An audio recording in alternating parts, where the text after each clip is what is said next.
Диний сабакты билими жоктор өткөн Сузакта көмүскө 2 медресе табылды. Жалал Абад облусунун Сузак районунда мыйзамсыз иштеп жаткан 2 медресенин ишмердүүлүгүнө бөгөт коюлду. Бул тууралуу УКМК билдирди. Маалыматка караганда Тотуя айылында 2022 жылдын соңунан бери эркектер жана аялдар үчүн 2 медресе эч кандай уруксаты жок иштеп жатканы аныкталган. Эркектердин медресесинде 25тен ашык бала 9 жаштан 18 жашка чейин окуган. Алар медресенин аймагында жашап, орто мектепке барган эмес. Сабак күн сайын саат 8:00дон 17:00го чейин өтүлүп турган. Ал эми экинчи тагыраагы аялдар медресесинде 40ка жакын аял жана 10 бала билим алган. Алар дүйшөмбүдөн тарта бейшембиге чейин саат 9:00дон 16:00го чейин окуган. Жашы жетелик кыздар орто мектепке барган эмес.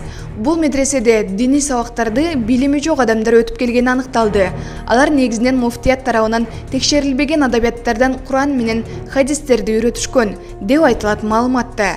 Текшерүүнүн жыйынтыгында мыйзам бузулганы боюнча актылар жана протоколдор түзүлүп, 5500 сом айып салынып, ишмердүүлүгү токтотулган. Ал эми жашы жетелек окуучулар Сузак райондук ички иштер башкармалыгына жеткирилип, ата-энелер менен сүйлөшүүлөр жүргүзүлгөн.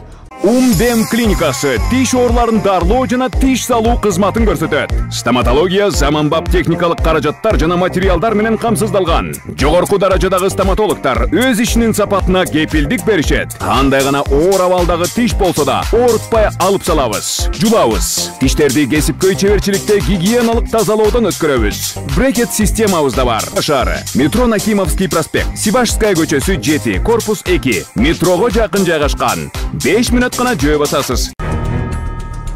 УКМК кыргыз-өзбек тилкесинде пара алган чегарачыларды кууп жүрүп кармады. Чегарачылар жарандарды тоскоолдуксуз өткөрүү үчүн системалуу түрдө акча берүүгө мажбурлаганы белгиленди. Баткен облусундагы кыргыз-өзбек чегарасынын кайтпас жана өтөкчү көзөмөл өткөрүү пунктларында иштегендер пара менен кармалды.